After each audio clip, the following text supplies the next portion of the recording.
आज चाहिँ हामी रामनन्द चोकमा भिडियो बनाउन आएको होइन एकजना भिखारी आइपुगेछ कहाँ से आते हैं? पैसा मागेर हैरान बनाइरहेको छ भने क्या ल हेर न यहाँ कस्तो छ भर्खर जेलबाट भागेर कैदी जस्तै छ भर्खर जेलबाट भागेर कैदी जस्तै छ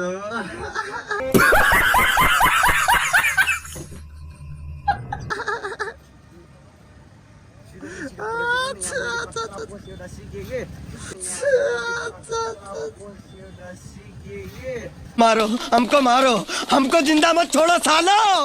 हम कोई मंदिर का घंटा है कि कोई भी आके बजा जाता है। ला ला ला ला ला ला ल पैसा लिनु पर्यो अपलोड हुन्छ हैन अब हेरेर साथ दिनु होला ल बाइ